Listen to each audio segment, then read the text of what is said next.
patah balik. Masya Allah tuan-tuan. Kalau kita sambil Maliki Yaumiddin, korek hidung, Maliki Yaumiddin, korek hidung lagi, astagfirullahaladzim. Ini para hadirin, begitulah kepentingannya. Di waktu orang gelak ketawa, sekarang macam-macam rancangan gelak ketawa. Ada gelak kaya ha ha ha ha, ada gelak ha, dan macam-macam gelak lagi tuan-tuan.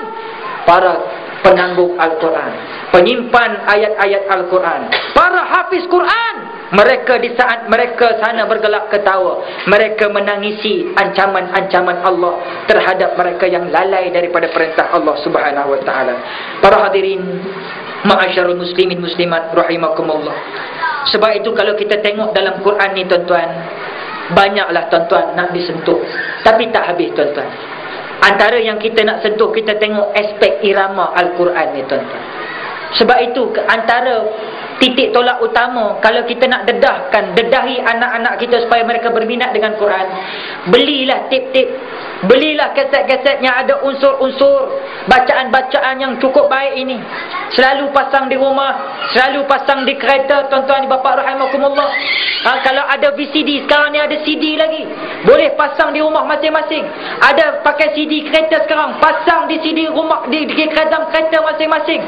Di samping CD-CD lain, tidaklah kita asyik tuan-tuan perempuan ada VCD hanya tengok cerita Pontianak Harum Sundal Malam saja, ataupun Nenek Torok, ataupun Nenek Lampir dan rakan-rakan yang sama waktu dengannya.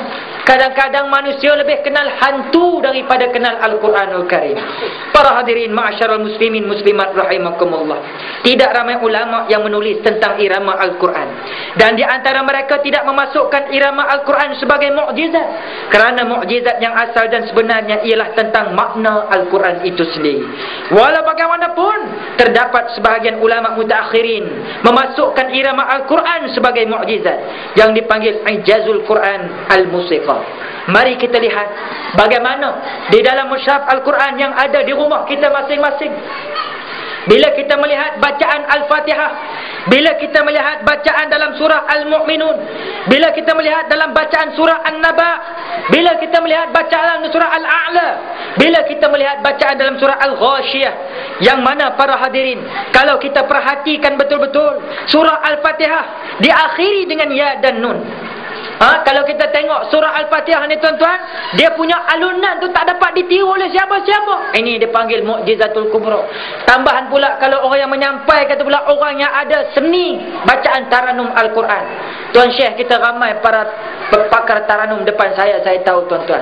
Tapi yang paling penting, cuba lihat sendiri bacaan. Kalau kita tengoklah Syekh Abdul Rahman Sudis tuan-tuan, kalau dia baca Quran saja dia panjangkan belakang tu. Pasal apa? Nak tunjuk bahawa setiap ujung ayat mati dengan keadaan ya dan nun yang kita dengar selalu.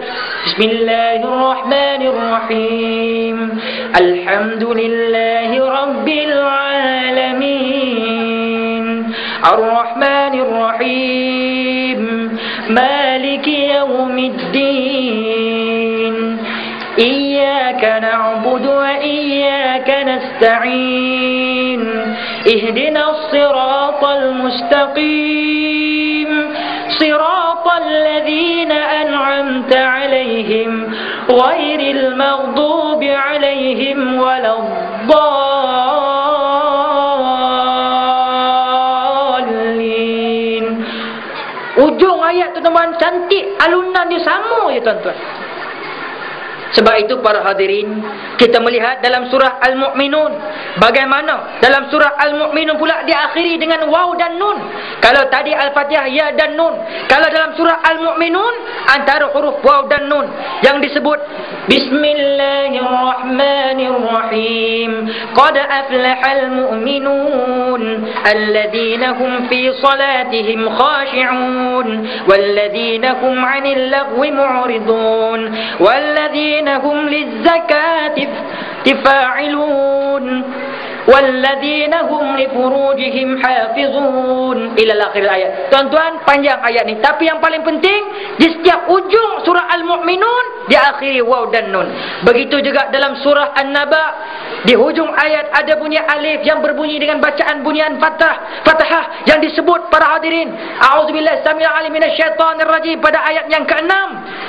Alam naj'alil arda mihada wal jibala autada wa khalaqnakum azwaja wa ja'alna nawmakum subata wa ja'alna al-layla libasa wa ja'alna an-nahara ma'asha wa banayna fawqakum sab'an shidada ila akhir ayat. Masya Allah tuan-tuan, bunyian hujung ayat yang begitu indah, begitu cantik, sehinggalah kalau kita merujuk di dalam suratul A'la, bagaimana ayat yang digemari, surah yang digemari oleh Rasulullah sallallahu alaihi wasallam, bunyian juga kita mendengarkan bacaan bunyi Fathah sebagaimana bismillahirrahmanirrahim, sabbih isma rabbikal a'la alladhi khalaqa fasawwa ila akhir ayat. Begitulah dalam surah Al-Ghasyiyah, bagaimana huruf ta al-marbutah dimatikan pada hujung ayat sebagai sukun mendatang, yang mana bunyinya ditukar kepada huruf ha tersebut dibaca dengan begitu indah. A'udzubillahi minasyaitonir rajim. Wujuhun yawma idzin na'imah li sa'yiha radiyah fi jannatin 'aliyah la tasma'u fiha laghiyah ila akhir ayat. Inilah keindahan, inilah yang dikatakan bagaimana satu perkara yang disebut oleh Said Qutb dalam kitabnya Fi Zilalil Quran, yang mengatakan bahawa setiap hati akan bergetar dan bergoncang apabila membaca ayat-ayat Allah dengan lagu yang baik pada irama yang tegas serentak dengan maknanya yang menyentuh jiwa. Ia menjadi suatu yang sangat berkesan pada hati nurani pembacanya. Demikianlah para hadirin mukjizat Al-Quran. Para hadirin ma'asyiral muslimin muslimat rahimakumullah. Dan banyaklah lagi perkara-perkara yang kita melihat, sebagaimana sabda Nabi, khairukum man ta'allama al-Quran wa 'allama. Sebaik-baik kamu adalah orang yang mengaji dan mengajarkan Al-Quran kepada orang lain. Walaupun dalam nak mengaji Al-Quran ni tuan-tuan, banyak tuan-tuan perempuan pantang larang dan juga cara-cara yang tertentu yang kita perlu ambil pengiktibarannya daripada para hufaz yang terdahulu. Ibarat kita kena bayangkan, bukan senang tuan-tuan. Kalau kita tengok, bayangkan fikiran manusia itu umpama bekas, dia kosong. Jika kosong, senanglah dia diisi dengan apa barang sekalipun. Tetapi makcik, kalau dah diisi dengan berbagai-bagai, kalau dah diisi dengan macam-macam, diisi dengan syuah hebohnya, diisi dengan macam-macam karnival yang tidak sejajar dengan perintah Allah dan Rasulnya, diisi kepada anak-anak kita, bagaimanakah bayangkan Al-Quran nak menempat di hati sebegitu rupa. Sebab itulah antara waktu yang paling baik untuk menghafal Al-Quran menurut ulama-ulama, ya ulama-ulama hafiz yang terkenal di dalam kitab-kitab karangan mereka, antaranya adalah lepas waktu tahajud ataupun selepas waktu subuh. Jadi tuan-tuan, ibarat kita lah, adik-adik kita yang ramai di dalam sekolah kita di sini, hendaklah dilukis dan dipatri dalam hati, barulah dilisankan sebagaimana pesan guru-guru kita setiap ayat. Hendaklah selalu mentakrirkan bacaan-bacaan yang baru dihafal. Hendaklah juga seorang hafiz tak sama macam orang yang bukan hafiz. Kalau orang yang bukan hafiz, dia berhubung telefon dengan Allah 5 kali saja.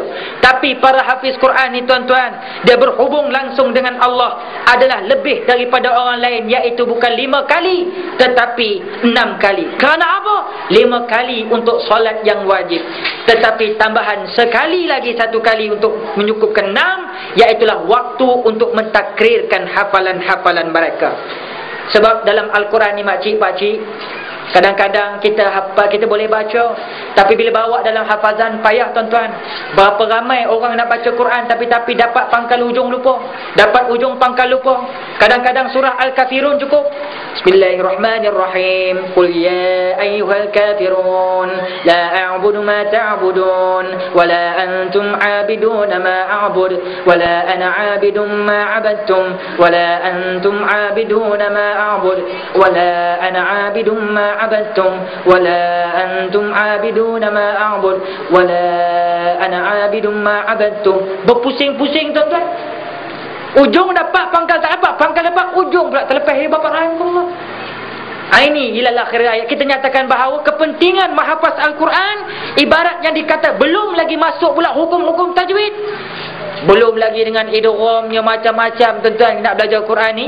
Sebab itu belum lagi dalam bacaan-bacaan saktahnya, belum lagi dalam bacaan-bacaan ismamnya yang disebut di dalam surah. Sebagaimana yang biasa kita sebut, iaitu antaranya dalam bacaan Imam Hafs ada